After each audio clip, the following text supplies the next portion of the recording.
but GameStop has confirmed job cuts amid what the analysis have called an unsustainable sales decline. Yeah, you think, you think, you think.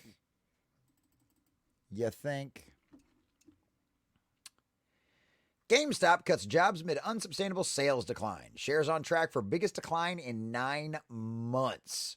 U.S. video games retailer GameStop has announced job cuts amid what one analysis called an unsustainable sales decline. GameStop's fourth quarter saw $1.794 billion in sales compared to $2.226 billion in the prior year's fourth quarter. Net income was $63.1 million for the fourth quarter compared to net income of $48.2 million for the prior year's fourth quarter. God bless you. For the fiscal year 2023, sales were $5.273 billion compared to $5.927 billion for the fiscal year. Net income was $6.7 million compared to a net loss of $313.1 million for the fiscal year of 2022. Ooh, that is rough.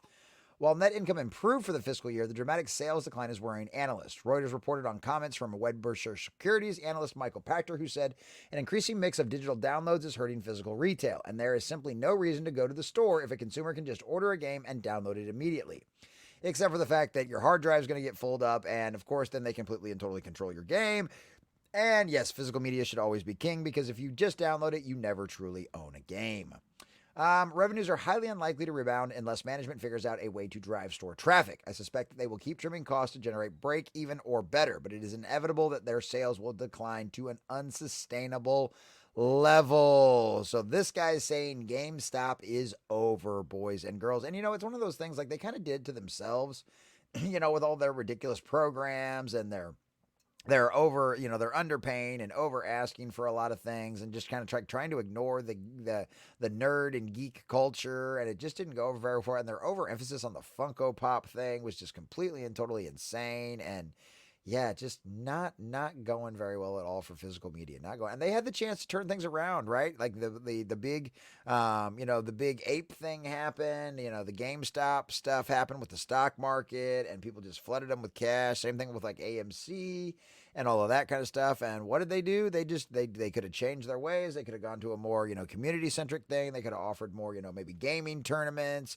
in store events, things like that. And instead, they just kept going down the same path, trying to go to like a digital market and trying to do some weird stuff. And yeah, it just didn't pan out, and they're continuing to fail. That sucks for all the people that are losing their jobs, but man, we had a lot of game store stuff close around us too. So GameStop did not issue any comments from CEO Ryan Cohen, and the retailer did not hold an earnings conference call, but Reuters said GameStop had cut an unspecified number of jobs to reduce costs. As of February 3rd, GameStop had about 8,000 full-time staff employees, between 13,000 and 18,000 part-time staff, Reuters said. It had 11,000 full-time staff, between 14,000 and 27,000 in 2023.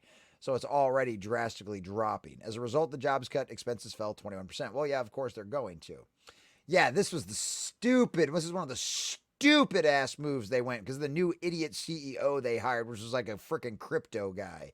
In February, GameStop closed its NFT marketplace almost 2 years after it was announced due to what GameStop describes as NFT and cryptocurrency uncertainty.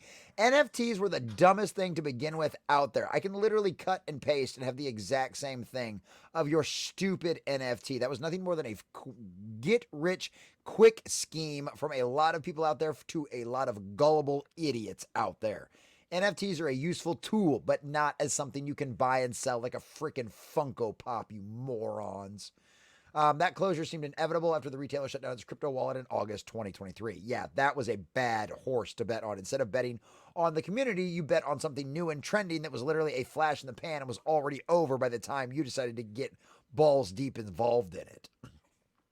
GameStop's expansion in crypto began in January 22 when it hired upwards of 20 staff members to run an NFT division. That was a mistake. The company, most known for its retail sales, is regularly seeking new business ventures after struggling in physical gaming spaces. The NFT marketplace closure was on the cards for GameStop, revealed plans to reduce its focus on the industry back in 2022, less than a year after it entered the NFT business. Yeah, exactly.